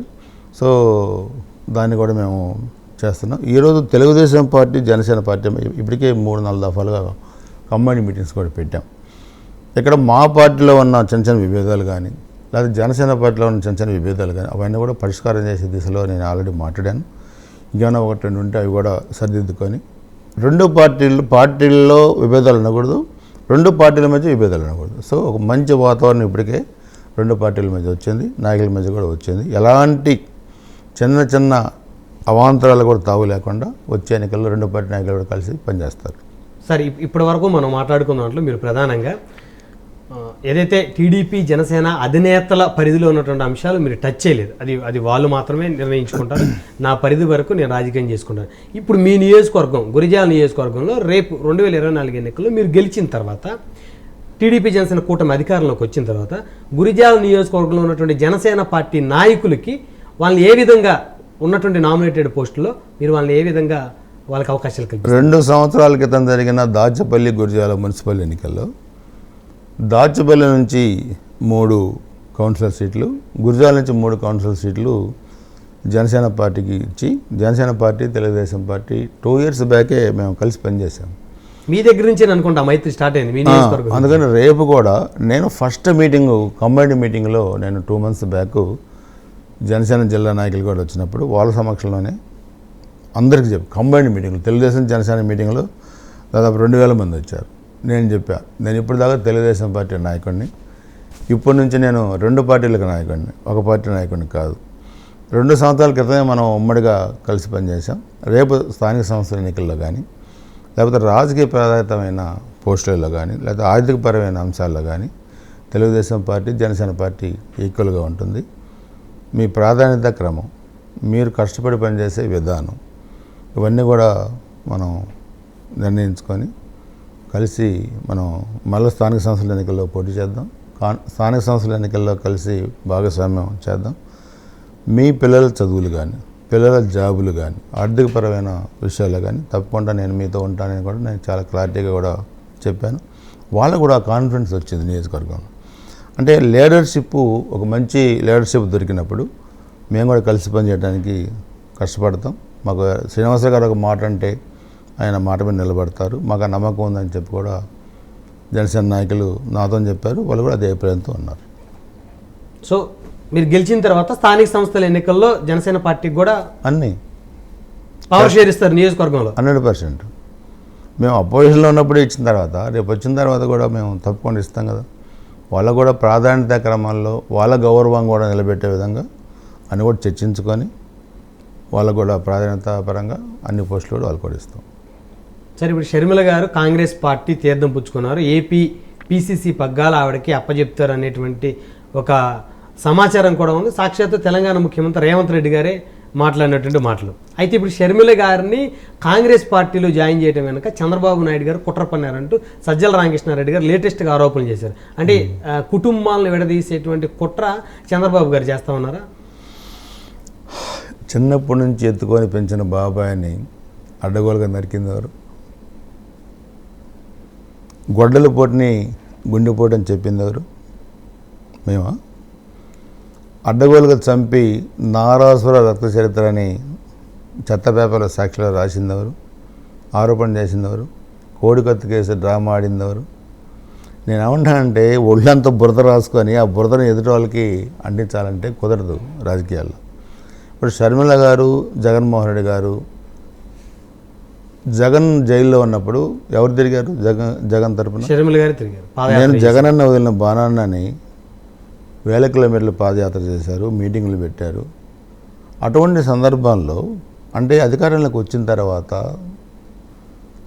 జన్మనిచ్చిన తల్లిని, సోదరిని పట్టించుకోకుండా వాళ్ళని బయటికి పంపించేస్తే వాళ్ళ మధ్య ఉన్న ఏమన్నా కావచ్చు విభేదాలు, ఆస్తి పంపకాలు కావచ్చు, ఇంకోటి ఏదన్నా కావచ్చు, అది వాళ్ళ వ్యక్తిగతమైన విషయం. దాంట్లో మా పార్టీకి ఏంటి సంబంధం? చంద్రబాబు నాయుడు గారికి ఏంటి సంబంధం? అంటే బురద పూయాలనుకున్నప్పుడు మీరు పూర్తిగా బురదలో కోరకపోయి ఆ బురద కూడా మాకు పూయాలని, మీలాగానే మేము ఉంటామని, మాకు రక్త చరిత్ర లేవు. ఇప్పుడు నేను ఏమంటానంటే చంపిందెవరు? ఇలా సిబిఐ తేల్చింది కదా, సిబిఐ మీద దాడి చేసిందెవరు? సిబిఐ ఎంక్వైరీ చేయాలన్నది మీరే. ఆ కేసులో సిబిఐ ఎంక్వైరీ వద్దనేది మీరే, సిబిఐ అధికారుల మీద దాడి చేసింది మీరే, కోర్టులో పోయి స్టేలు తెచ్చుకుంది మీరే. సో ఇవన్నీ కూడా చేసింది మీరు. ఈరోజు వాళ్ళ చెల్లెలు ఎవరైతే వైఎస్ వివేకానంద రెడ్డి గారి కూతురు డాక్టర్ సునీత గారు ఉన్నారో ఆ మేడం మీద సాక్షి ఛానల్లో ఎంత భయంకరమైన ఇది పెట్టారు ఆ క్యారెక్టర్ గురించి. లేకపోతే షర్మిల గారి మీద ఎన్ని భయంకరమైన సోషల్ మీడియాలో పెడతా ఉన్నారు, వైసీపీ సోషల్ మీడియాలో. అంటే నీ చెల్లెళ్ళ మేము కూడా నీకు రాజకీయంగా విభేదిస్తే నువ్వు అంటే క్యారెక్టర్ అసాసినేషన్ చేసే పోస్టులు పెడతావు, లేదా డబ్బులు ఇస్తాను రాజకీయ రమ్మంటావు. సో ఇవన్నీ కూడా ఊకొద్దంపుడు ఉపన్యాసాలు. నేను మీ బిడ్డని, నేను పేదవాడిని, లేకపోతే ఉన్న వాళ్ళకి లేని వాళ్ళకి మధ్య పోటీ, ఏం లేనివాడు. పేదవారికి పెత్తందారు, ఆయన పేదవాడు, మేము పెత్తందారులం. ఎందుకంటే రుషికొండ మీద 500 కోట్లతో బిల్డింగ్ ఉన్నాడు పేదవాడు. బెంగళూరు 33 ఎకరాల్లో 164 బెడ్రూమ్లు 10,000 కోట్లు ఆస్తున్నారు పేదవాడు. కడప, ఇడుపులపాయ, పులివెందుల, లోటస్ పాండ్, తాడేపల్లి, చెన్నై, ఇలా దేశ విదేశాలు లక్షల కోట్లు ఆస్తున్నాడు పేదవాడు. అంటే ఎవరు నమ్ముతారని అడుగుతున్నాను. ఎంతో కష్టపడి రాజారెడ్డి గారి హయాం నుంచి కూడా వ్యాపారాలు చేసి ఎంతో కష్టపడి వారు 2004లో మీ ఎన్నికల అఫిడవిట్ ఏంటి? రాజశేఖర్ గారి ఎన్నికల అఫిడవిట్ ఏంటి? ఎక్కడ పోయింది? ఆ ఇల్లు అమ్ముకోవాలని చంద్రబాబు నాయుడు గారు ముఖ్యమంత్రిగా ఉన్నప్పుడు అప్లికేషన్ పెట్టాడా? రాజశేఖర రెడ్డి గారు, మీకు తెలుసు కదా, రోడ్డు నెంబర్ ఒకటిలో ఉన్న ఇల్లు. మరి 2004 ఎన్నికల అఫిడవిట్లో మీరు చూపించిన ఆస్తులు ఎంత, ఈరోజు మీకున్న ఆస్తులు ఎన్ని, ఇప్పుడు అఫిడవిట్లో ఎన్ని చూపించారు, మీకున్న అక్రమ ఆస్తులు ఎన్ని, సిబిఐ ఎన్ని వేల కోట్లు తెలిసింది? 44,000 కోట్లు సిబిఐ ఈడీ తెలిసింది కదా మిమ్మల్ని. 32 కేసులు మీరు ఉన్నారు కదా. సో ఇవన్నీ కూడా మీరు ఎక్కడి నుంచి సంపాదించారో మీరు సమాజానికి చెప్పాలి. సాక్షి, నాకు టీవీ లేదు ఛానల్ లేదంటారు, మరి ఈ సాక్షి టీవీ ఎవరిది, సాక్షి పత్రిక ఎవరిది, సాక్షి పత్రికలో పైన ఫోటో ఎవరి ఫోటో ఉంది, రాజశేఖర రెడ్డి సాక్షి మేనేజ్మెంట్లో ఎవరున్నారు, ఎవరి పేరు ఉంది. సో ఇవన్నీ కూడా అంటే అది భారత్ గారికి సంబంధించిన ప్రాపర్టీ, జగన్మోహన్ రెడ్డి గారి కాదనేది వారి అంటే అభిప్రాయం. భారత్ ఎవరు, జగన్మోహన్ రెడ్డి ఎవరు, ఎవరు వీళ్ళిద్దరు కుటుంబం కాదా, భార్యాభర్తలు కాదా? అందుకని నేను ఏమంటానంటే ఇంకా పేదవాళ్ళని నమ్మించాలా, ఇంకా ప్రజలను నమ్మించాలంటే నమ్మరు. నిన్న కేసీఆర్ గారి దగ్గరికి వచ్చాడు, ఏం చెప్పాడు ఆయన? నోటిఫికేషన్ వచ్చేంత వరకు కూడా మేము గెలుస్తాం అనుకున్నాం, ప్రజలు చివరిదాకా బయటపడరు, సో నువ్వు కూడా జాగ్రత్తగా ఉండని హితబోధ చేశారు పాపం ఆయన. ఇంకా జాగ్రత్తగా ఉండడానికి ఏముంది, వెంటిలేటర్ మీద ఉన్నోడైనా బతికేయచ్చు, కానీ వెంటిలేటర్ కూడా తీసేసి శ్మశానికి పోయిన ఎవరు బతికిల్లాం. సో అది ఇంకా దింపుడు గల ఆశ, దింపుడు గల ఆశ కూడా లేదు, ఇంకా అది కూడా లేదు. రామ అన్న, కృష్ణ అన్న చనిపోయినాడు బతకడు. అందుకని చనిపోయిన వైసీపీ పార్టీ వచ్చే ఎన్నికల్లో డిపాజిట్ కూడా వాళ్ళకి ఆ పార్టీకి రావు. అందుకని మీరు అన్నట్టుగా ఈ రక్త చరిత్రలు, లేకపోతే ఈ ధనదాహం, ఈ ఫ్యాక్షనిజం, ఈ సైకోయిజం అన్నిటికీ కూడా ఆంధ్రప్రదేశ్ ప్రజానీకం సమాధానం చెప్పడానికి సిద్ధంగా ఉన్నారు. పులివెందుల్లో కూడా మనం జరిగిన గ్రాడ్యుయేట్ ఎమ్మెల్సీ ఎలక్షన్లో కూడా తెలుగుదేశం పార్టీకి మెజార్టీ వచ్చింది. మీకు పులివెందుల్లో కూడా రేపు పోటీ ఎలా ఉండదో మీరే వచ్చే ఎన్నికల్లో మీరు చూస్తారు. కాబట్టి ఒళ్ళు బలిసి అంతులేని అధికారంతో, డబ్బులు ఉన్నాయని, అధికారం ఉందని కళ్ళు పైకి మాట్లాడితే ప్రజలు దించడానికి సిద్ధంగా ఉన్నారు. దానికి రేపు జగన్మోహన్ రెడ్డి కూడా ఓడిపోయి ఇంటికి పోవడానికి సిద్ధంగా ఉండాలి. ఇది పులివెందులో కూడా 100%. మీరు చూడండి పులివెందుల్లో కూడా ఏం జరుగుతుందో చూడండి. నీ పులివెందుల పుట్టి పెరిగిన ప్రాంతంలో ముఖ్యమంత్రిగా పోతే ఎందుకు పరదాలు కట్టుకుంటున్నావు, ఎందుకు బారికేడ్లు కట్టుకుంటున్నావు, ఎందుకు ప్రజలు కలవట్లేదు? మనం ఏం మాట్లాడాలి? పులివెందులు టీడీపీ జనసేన శ్రేణుల జగన్మోహన్ రెడ్డి గారి మీద ఒకవేళ వాళ్ళు ఏమైనా రాళ్ళు విసిరేటువంటి ప్రక్రియ చేస్తారనేటువంటి భద్రతా కారణాలు, మరి అదే పులివెందులో పోయి చంద్రబాబు నాయుడు గారు మీటింగ్ పెడితే ఆయన అనుకోలేదే, ముఖ్యమంత్రిగా బారికేడ్లు కట్టుకోలేదే, పరదాలు కట్టుకోలేదే? మరి అపోజిషనల్ పార్టీలో ఉన్నప్పుడు పాదయాత్ర చేసినప్పుడు ముద్దులు పెట్టావు కదా, మరి ఇప్పుడు కూడా ముద్దులు పెట్టుకొని తిరగచ్చు కదా, మళ్ళీ పాదయాత్ర చేయొచ్చు కదా, ప్రజల మంచికి వెళ్ళొచ్చు కదా. 100 సంవత్సరాల నుంచి ఉన్న చెట్లు నువ్వు పోతే మార్కెట్ యార్డ్లో చెట్లు కొడతారు, రోడ్ల మీద చెట్లు కొడతారు. చెట్లు కొట్టడం ఏంటి? చెట్లు ప్రకృతికి మనకి నిలయాలి. చెట్లు కొట్టే ఇదే నీకు ఎవరు ఇచ్చారంటున్నా? నీకు సెక్యూరిటీ ఏంటి? ఏం భయం ఉంది నీకు సెక్యూరిటీ? ముఖ్యమంత్రికి ఎంతవరకు సెక్యూరిటీ ఇవ్వాలి. చెట్లు కొట్టడం ఏంటి, పరదాలు కట్టడం ఏంటి, బారికేడ్లు కట్టడం ఏంటి, ప్రజలను దగ్గర రాని ఏంటి? మొన్న బాపట్ల తుఫాను వస్తే వెళ్తే ఒక ముఖ్యమంత్రి కనీసం ఫీల్డ్కి వెళ్ళి వరి ఏం డ్యామేజ్ అయింది, మిగతా పంటలు ఏం డ్యామేజ్ అని చెప్పాలి కదా. ఈయన ఒక రాజులాగా బారికేడ్లు కడితే కింద తివాసి వేస్తే నిలబడతాడు, ఎదురుగా 10 మంది రైతులు ఉంటారు. ఆ జాయింట్ కలెక్టర్ తీసుకొచ్చి వరి కంకులు ఇటు చూపిస్తుంటే ఇటు చూస్తాడు ఆయన, కనీసం పట్టుకొని కూడా పట్టుకోవాలి. ఇతను ముఖ్యమంత్రి అంటారా? ఇతను నాయకుడు అంటారా? ఇతను ఇలాంటి వ్యక్తుల మనకు సమాజంలో కావాల్సింది. ఇలాంటి హంతకులు సమాజానికి పనికిరారు, ముఖ్యమంత్రి పోస్టుకు అసలు పనికిరారు. అందుకనే తెలుసో తెలియకో ఆంధ్రప్రదేశ్ ప్రజలు తీసుకున్న నిర్ణయాన్ని ఈరోజు మళ్ళీ వెనక్కి తీసుకుంటున్నారు. ఇలాంటి వ్యక్తులు ఖచ్చితంగా రాజకీయాల నుంచి కాదు, సమాజం నుంచి కూడా వీళ్ళని వెలయ్యాలి. లేకపోతే వ్యవస్థలు బాగుపడవు, సమాజం బాగుపడదు. ఆంధ్రప్రదేశ్ మళ్ళా బాగుపడాలంటే ఖచ్చితంగా ఈ వ్యక్తి, ఈ సైకో జగన్మోహన్ రెడ్డి ఇంటికి పోవాలా, తెలుగుదేశం జనసేన ఉమ్మడి ప్రభుత్వం రావాలి. ఎర్రపత్నం గారు, మీతోటి ఉమ్మడి గుంటూరు జిల్లా సీనియర్ నేత దివంగత కోడెల శివప్రసాద్ గారు ఎలా ఉండేవారు? కోడెల శివప్రసాద్ గారికి మాకు మధ్య అభిప్రాయ భేదాలు ఏం లేవు. కొంతమంది కావాలని క్రియేట్ చేసినవి తప్పితే శివప్రసాద్ గారు కూడా చనిపోయే ముందు ఒక 4 రోజుల ముందు నా దగ్గరికి వచ్చారు. నన్ను చాలా ఇబ్బంది పెడుతున్నారమ్మా, అందరం కూడా కలిసి ఉండాలంటే మీకేం ఇబ్బంది ఉంటుందో నాకు చెప్పండి, నేను ఫేస్ చేస్తాను, మీరు ధైర్యంగా ఉండండి. ఇవన్నీ కూడా వాళ్ళు కావాలని చేస్తారు, మన మానసిక స్థైర్యాన్ని దెబ్బతీయడం కోసం చేస్తారని నేను చెప్పాను. నాకు చెప్పండి, నేను ఫేస్ చేస్తాను. నాకేం మీద ఇలాంటి భయాలు ఉండవు, కేసులు పెడితే పెట్టుకుంటారు. కోడెల గారి సమస్యని మీరు ఫేస్ చేయడానికి ముందుకు 100% నేను చెప్పాను ఆయనకి. సో ఓకే అమ్మ, అలానే అందరం చేసుకుందామని వెళ్ళారు. ఎందుకు మరి ఆ పరిస్థితి వచ్చిందో నాకు తెలియదు. దురదృష్టకరం. ఒక సీనియర్ నాయకుడు మానసిక వేదన గురి చేసి అలా కావడానికి కారణమైన జగన్మోహన్ రెడ్డి ప్రభుత్వం రేపు ఖచ్చితంగా దానికి భారీ మూల్యం చెల్లించాల్సిన పరిస్థితులు ఉన్నాయి. మీకు కోడెల గారు అంటే అభిమానం ఉందా సార్? కోళ్ళ గారి అభిమానం ఉంది. కోళ్ళ గారు మేము కలిసే పనిచేసాం. అదే మధ్యలో కొన్ని రాజకీయాల్లో వచ్చే సహజమైన అభిప్రాయ భేదాలు కూడా వచ్చినాయి. వాటిని మళ్ళీ మేము పరిష్కారం చేసుకొని అందరం కూడా కలిసి ముందుకెళ్ళాం. మరి అలాంటి కోడెల గారి కుమారుడికి తెలుగుదేశం పార్టీ టికెట్ ఎందుకు నిరాకరిస్తుంది? నేనేమంటానంటే అందుకని నేను కాంట్రవర్షియల్గా పోదలుచుకోలేదు. ఇక్కడ రాజకీయపరమైన ప్రాధాన్యత ఏ నియోజకవర్గంలో ఎవరికి ఉందనేది పార్టీ డిసైడ్ చేసుకుంటుంది. అందుకని దానిలో భాగంగా పార్టీ తీసుకున్న నిర్ణయాన్నే మేము తూచి అమలుపరచాల్సిన అవసరం మా మేము కూడా ఉంటుంది. సో అందుకని అంతర్గత వ్యవహారాలు పార్టీ నిర్ణయాల మీద మేము దాని మీద కామెంట్ చేయలేం. సో మీకు కొన్ని అభిప్రాయాలు ఉన్నప్పటికీ కూడా పార్టీ అభిప్రాయం మీ అభిప్రాయం? ఎస్, 100%. పార్టీకి భిన్నంగా ఎవరు పోతారు?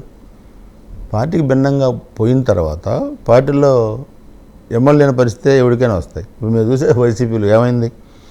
అడవులో తిట్టిన వాళ్ళందరినీ సాగుకప్పుడు సలహా చదువుతున్నారు కదా, మీకు టికెట్ లేదు, మీ గొంతు కోసామని. సో టీడీపీలో ఆ పరిస్థితి లేదు. టీడీపీలో మేము ఎప్పుడు కూడా ఏమంటామంటే చిన్న అభిప్రాయ భేదాలు ఉంటే మేము కూర్చుంటాం, పరిష్కారం చేసుకుంటాం. అయితే ఒక వ్యక్తికి సీటు ఇవ్వలేనప్పుడు ఆ సీటు ఎందుకు ఇవ్వలేకపోతున్నాము, లేదా ఇతర పార్టీలు కేటాయించినప్పుడు ఇవ్వలేకపోతున్నామా, లేకపోతే రిపోర్ట్లు బాగలేకపోతే ఇవ్వలేకపోతున్నామా మా అధినాయకుడు చెప్తాడు పిలిచి. సో ఇతను కనీసం పిలిచి ఇవ్వలేనప్పుడు కూడా ఆయన దర్శనం ఉండదు.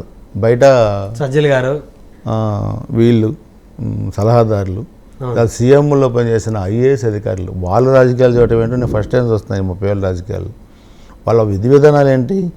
వాళ్ళు పరిపాలనలో జోక్యం చేసుకొని ముఖ్యమంత్రికి సలహాలు ఇవ్వటం, లేకపోతే వివిధ శాఖలతో కోఆర్డినేషన్ చేసుకొని అడ్మినిస్ట్రేషన్ చేయటం వాళ్ళది. పరిధులు దాటి పలానా ఎమ్మెల్యేకి టికెట్ ఇవ్వట్లా, పలానా ఎంపీకి టికెట్ ఇవ్వట్లా, ఇస్తే నువ్వు ఇంత డిపాజిట్ చేయాలని సీఎంఓలో ఒక అధికారి ఐఏఎస్ అధికారి చెబుతున్నాడంటే ఏంటి ఆయన పరిధులు ఏంటని అడుగుతున్నారు. సరే, ఇప్పుడు మీరు తెలుగుదేశం పార్టీలో మీకు బీఫామ్ ఇచ్చే ముందు చంద్రబాబు గారు మిమ్మల్ని ఏమన్నా డిపాజిట్ అడుగుతారా? ఎప్పుడు మాకు ఆ సంస్కృతి లేదంటున్నా పార్టీలో. ఇప్పుడు చంద్రబాబు నాయుడు గారు బీఫారాలు ఇచ్చేటప్పుడు డిపాజిట్ చేయమంటాం, లేకపోతే నువ్వు ఇంత ఖర్చు పెట్టుకోవాలి చూడడం అసలు ఆయన సంస్కృతి కాదు, అది లేదు. అందుకని ఇక్కడ టికెట్లు అమ్ముకునే దురదృష్టమైన పరిస్థితి వైసీపీ పార్టీలు ఉంది కాబట్టి అది రేపు దాని మూల్యం దాన్ని చెల్లించుకుంటుంది. దాంట్లో ఆ పార్టీ గురించి మేము ఎక్కువగా మాట్లాడాల్సిన అవసరం కూడా లేదు. అది మీరే చూస్తున్నారు, మీడియానే చూస్తూ ఉన్నారు, ప్రజలే చూస్తున్నారు. వాళ్ళ కర్మ వాళ్ళు, మేము చేయగలిగిందే లేదు. సార్, మీ దగ్గరికి కోడెల శివప్రసాద్ గారి కుమారుడు మీ దగ్గరికి వచ్చి నాకు టికెట్ విషయంలో చంద్రబాబు గారితో రికమెండ్ చేయండి మిమ్మల్ని అడగలేదా? అడిగారు. నేను కూడా పోటీ చేస్తాను అంటే తప్పకుండా మీ అభిప్రాయాన్ని పార్టీ దృష్టికి తీసుకెళ్తామని చెప్పాను. దానిలో భాగంగానే తను పిలిచిన కార్యక్రమాలు కూడా నేను కూడా వెళ్తాను, లేకపోతే మా కార్యక్రమాలు కూడా పిలుస్తాం. మేము అందరం కలిసే పనిచేస్తాం పార్టీలో. అంటే మీరు చెప్పలేదా లోకేష్ గారికి కానీ చంద్రబాబు గారికి కానీ? నేను ఏమనంటా అంటే అందుకని నేను చెప్తున్నాను, పార్టీ ఏ నియోజకవర్గంలో ఎవరికి ఇవ్వాలంటే వాళ్ళు సర్వే చేయించుకొని, ఇప్పుడు ఎడపతినేని శ్రీనివాసరావుకి ఇవ్వాలన్నా ఎడపతినేని శ్రీనివాసరావు సర్వే చేయించుకొని ఇస్తారు. ఒకవేళ ఇచ్చే పరిస్థితి లేదు. కొన్ని నియోజకవర్గాల్లో బాగున్న పరిస్థితి, ఇప్పుడు మనం జనసేనతో పొత్తు పెట్టుకున్నాం. కొన్ని చోట్ల టీడీపీ అభ్యర్థులు బలంగా ఉన్నా అక్కడ జనసేన పార్టీతో పొత్తులో భాగంగా సీటు పోతే ఆ నాయకుడికి పిలిచి ఈ పరిస్థితుల్లో నీకు సీటు ఇవ్వలేకపోతున్నావు, నీకు ప్రత్యామ్నాయం చూపిస్తామని మా నాయకులు చెప్తారు. చంద్రబాబు గారు చెప్తారు, చంద్రబాబు గారు చెప్తారు, లేకపోతే లోకేష్ గారు కానీ ఎవరు సలహాదారులు చెప్తారు, చంద్రబాబు నాయుడు గారు చెప్తారు అధినేతగా. తప్పకుండా ఆ సంస్కృతి మా పార్టీలో ఉంది. సో వీళ్ళకి లేదు. సో అందుకని ఎక్కడ ఏ నిర్ణయం తీసుకోవాలన్నా అధినేత తీసుకుంటారు, దాని మీద తోచి తప్పకుండా మేము పాటిస్తాం. మీరు యువగలం పాదయాత్రలో లోకేష్ గారికి సంబంధించి గురిజాల పాదయాత్ర, యువగలం పాదయాత్ర మంచి హైప్ తెచ్చారు. అదేవిధంగా పెదకూరపాడులో లోకేష్ గారి మీద దాడి జరిగేటువంటి పరిస్థితులు ఉన్నాయని చెప్పేసి మీరు పాదయాత్రకి ముందు మీరు నడిచారు. దాడి జరిగే అంత సీను అంత మగవాడు లేడు మా మీద, మా చంద్రబాబు గారి మీద, మా లోకేష్ బాబు మీద దాడి చేసే మగవాడు పుట్ల. ఇంకా దానికి మేము మేమేం చేసామంటే మా పార్లమెంటు పరిధి అంతా కూడా ప్రతి నియోజకవర్గంలో కూడా ఈ పాదయాత్ర బాగా జరగాలని, ఇప్పుడు వినుకొండలో జరిగేటప్పుడు నేను కానీ, నా దగ్గర జరిగేటప్పుడు వినుకొండ ఆంజనేయులు గారు కానీ, లేకపోతే పక్కన బ్రహ్మారెడ్డి కానీ, శ్రీధర్ కానీ, లేకపోతే కన్నా లక్ష్మణ్ గారు కానీ, లేకపోతే ఇవన్నీ కూడా మేము ఒకరికొకరు మేము షేర్ చేసుకునే బాధ్యతలు అందరం మనం బాధ్యతలు పంచుకొని పనిచేసాం. దాంట్లో భాగంగానే మేమందరం ఆ నియోజకవర్గానికి వెళ్ళాం. అంతే తప్పితే దాడులకి ఇల్లు అంత ఎవడు పట్ల అంత సీన్ ఎవడికి లేదు వైసీపీలో. ఉమ్మడి గుంటూరు జిల్లాలో వరకు దాడులు చేసే పరిస్థితి లేదు, ఎక్కడ లేదు. ఉమ్మనూరులో పెద్దిరెడ్డి రామచంద్రారెడ్డి గారి నియోజకవర్గం, పొంగనూరులో కూడా స్టార్టింగ్లో ఉంది పాదయాత్ర. అప్పుడు వీళ్ళు జరగకూడదు అంటే ఎప్పుడు కూడా భయపడేదేవాడు పిరికోడు, భయపడేదేవాడు అధికారం కోల్పోతానని అనుకునేవాడు. ఇప్పుడు రాజశేఖర రెడ్డి గారు ఉమ్మడి ఆంధ్రప్రదేశ్లో పాదయాత్ర చేస్తే సెక్యూరిటీ కల్పించింది చంద్రబాబు నాయుడు గారు ఉమ్మడి ఆంధ్రప్రదేశ్ ముఖ్యమంత్రిగా. అవును, జగన్ పాదయాత్ర చేస్తే సెక్యూరిటీ కల్పించింది ముఖ్యమంత్రిగా చంద్రబాబు నాయుడు గారు. తండ్రి కొడుకులు ఇద్దరు కూడా మాజీ ముఖ్యమంత్రులు కాదు అప్పటికి, అవును, వాళ్ళ పార్టీ నాయకులే. అట్లా చంద్రబాబు నాయుడు గారు కుప్పం వెళ్తే ఆయన మీద దాడి చేస్తారు, మైకి లాగుతారు. అదే లోకేష్ బాబు గారు పాదయాత్ర చేస్తే స్టూల్ లాగుతారు, మైకి లాగుతారు. ఆయన ఇళ్ళు పైకెక్కి మాట్లాడాడు. ఎన్ని అవమానాలు చేశారు, ఎంత భయంకరంగా మాట్లాడారు పోలీసు వాళ్ళు. చంద్రబాబు నాయుడు గారిని అరెస్ట్ చేసి తీసుకొస్తుంటే నువ్వు వెళ్ళడానికి వెళ్ళలేదని గేట్లు మూసేశారు లోకేష్ బాబు గారు. రైట్, నా తండ్రిని అరెస్ట్ చేసిన దాన్ని పోనీరు, మీరు అసలు ఏంటని మాట్లాడితే ఆయన అప్పుడు పోనిచ్చారు. అంటే అడ్డగొడుగున్న అవమానాలని పెట్టినా కానీ ఆ అవమానాలను పట్టుదలగా మార్చుకొని యువగాలను సక్సెస్ చేసిన మా యువ నాయకుడు లోకేష్ గారు. సో అందుకని ఆయనకు ఒక 40 సంవత్సరాల అనుభవం యువగలం పాదయాత్ర ద్వారా వచ్చింది. ఫీల్డ్కి వచ్చిన తర్వాత ఏ నాయకుడు ఎలా అంటాడు, మాటలు చెప్పే నాయకుడు ఎవరు, పనిచేసే నాయకుడు ఎవరు, ఎవరు ఎలా ప్రజలతో ఉంటున్నారు, ఎవరు ప్రజలతో మమేకం అవుతున్నారు, ఫీల్డ్ నాలెడ్జ్ కూడా లోకేష్ బాబు గారికి వచ్చింది. సో ఇది మా పార్టీ కూడా 40 సంవత్సరాలు. మీరు ఎప్పుడైనా చూడండి, ఆరుపోట్లు ఎదుర్కొన్న వ్యక్తి, డక్కాముక్కలు తిన్న వ్యక్తి, అవమానాలు ఎదుర్కొన్న వ్యక్తి రౌడీ వెళ్తాడు. ఒక బంతిని నేలకేసి ఎంత బలంగా కొడితే అంత బలంగా పైకి లేస్తుంది. ఈ డక్కాముక్కలు తిన్న వ్యక్తి, అవమానాలు పొందిన వ్యక్తిని వాడిని పడదలుగా మార్చుకొని పనిచేసినప్పుడు జీవితంలో పైకి వస్తారు. అలాంటి పరిస్థితి ఈరోజు ఏ లోకేష్ బాబు గారిని అయితే వాళ్ళు అడ్డగోలుగా నోరు బారేసుకొని మాట్లాడారు, అదే లోకేష్ బాబు గారు ఈరోజు నిప్పై కూర్చున్నాడు. ఈరోజు వైసీపీ పార్టీ గుండెల్లో రైళ్లు పరిగెత్తిస్తున్నారు. రెడ్ బుక్ అడ్డగోలుగా అడ్డగోలుగా మాట్లాడిన, పరిధులు మించి మాట్లాడిన అధికారులు అన్ని మేము నోట్ చేసుకున్నాం. చట్ట ప్రకారం వాళ్ళని ఏం చేయాలో మేము ఆలోచిస్తాం. వ్యక్తిగత భౌతికంగా ఏం చేయాలి, భౌతికంగా ఎప్పుడు మాకు అలవాటే లేదు, అది వైసీపీ అలవాటు భౌతికంగా చేయటం. అవన్నీ కూడా ఎంక్వైరీలు వేస్తాం, ఎందుకు వాళ్ళు తప్పులు చేశారో చట్టపరంగా వెళ్తాం. చివరగా ఎర్రపతినేని గారు 2 ప్రశ్నలు. టీడీపీ జనసేన కూటమిలో ఎన్ని స్థానాలు సాధించబోతా ఉన్నారు? మళ్ళీ గురిజాల నియోజకవర్గం నుంచి మీరు ఎన్నికైతే నియోజకవర్గ ప్రజలకి మీరు ఇచ్చేటువంటి హామీ ఏంది? ఆంధ్రప్రదేశ్ రాష్ట్రంలో తెలుగుదేశం జనసేన కలిపి 155 సీట్లు పైగా వస్తాయనేది మాకు ఒక సర్వే రిపోర్ట్. 155కు పైగా, 155 మినిమం తగ్గకుండా. మీరు కూడా ఈ మాట, ఈ రోజు, ఈ టైము, ఈ డేటు మీరు రాసుకోండి. నేను చెప్పింది మళ్ళీ కౌంటింగ్ అయిన తర్వాత మీరు రిలీజ్ చేయండి నా ఇంటర్వ్యూ కూడా. మళ్ళీ తప్పకుండా 155 సీట్లు తగ్గకుండా వస్తాయి. అది డంగాబాజీ అని చెప్తాను 2 పార్టీలకి. తర్వాత గురజాల నియోజకవర్గానికి అభివృద్ధి అంటూ జరిగిందంటే తెలుగుదేశం పార్టీ హయాంలోనే, నా హయాంలోనే జరిగింది. సో గురజాల కేంద్రంగా పల్నాడు జిల్లా, అదేవిధంగా పల్నాడు ప్రాంతంలో ఇంకా ఉన్న డ్రింకింగ్ వాటర్ సమస్య కానీ, రోడ్ల సమస్య కానీ, హెల్త్ పరంగా ఉన్న ఇవన్నీ కూడా మనం చేయాల్సిన బాధ్యత ఉంది. నేను కూడా పార్టీ ఇచ్చిన మేనిఫెస్టోతో పాటుగా నేను నియోజకవర్గంలో కూడా ఒక మేనిఫెస్టో కూడా నేను కూడా పెట్టుకుంటున్నాను. ఆ మేనిఫెస్టో కూడా మేము సంక్రాంతి తర్వాత రిలీజ్ చేసి డోర్ టు డోర్ కూడా చెప్పి, వెనకబడ్డ ప్రాంతం కాదు పల్నాడు, అభివృద్ధి చెందిన ప్రాంతం అని ఇప్పటికే నిరూపించాం. ఇంకా అభివృద్ధి చెందే దాంట్లో తప్పకుండా నా వంతు ప్రయత్నం తప్పకుండా చేసి నేను ప్రజలకి అండదండగా ఉంటాను. నేను నా మేనిఫెస్టో ద్వారా నేను ఏం చేయబోతున్నానో తప్పకుండా గుజరాల్ నియోజక ప్రజానికి చెప్తాను. ఎలక్షన్ ముందే మేనిఫెస్టో రిలీజ్ చేస్తారు, మీ వ్యక్తిగత మేనిఫెస్టో? ఈ నెలాఖరికి మా ఉమ్మడి మేనిఫెస్టో వచ్చిన తర్వాత దాన్ని ఒకసారి మేము చూసుకొని దాంతోపాటు నా వ్యక్తిగతమైన మేనిఫెస్టో కూడా రిలీజ్ చేసి రెండింటిని ప్రజల మధ్యకి తీసుకెళ్తాం. ధన్యవాదాలు ఎర్రపతినేని శ్రీనివాసరావు గారు. నమస్కారం అండి. మరిది చూశారు కదా, రానున్న ఎన్నికల్లో టీడీపీ జనసేన కూటమి 155 స్థానాలకు పైగానే కైవసం చేసుకుంటుందని, తన అధికారంలోకి వచ్చిన వెంటనే గురిజాల నియోజకవర్గంలో జనసేన పార్టీ నాయకులకి, కార్యకర్తలకు సైతం నియోజకవర్గంలో పవర్ షేరింగ్ కల్పిస్తానని చెప్తున్నారు తెలుగుదేశం పార్టీ ఉమ్మడి గుంటూరు జిల్లా సీనియర్ నేత, మాజీ శాసనసభ్యులు ఎర్రపతినేని శ్రీనివాసరావు గారు. మరొక వారం మరొక అతిథితో మళ్ళీ కలుద్దాం. చూస్తూనే ఉండండి కీప్ వాచింగ్ ప్రైమ్9 న్యూస్.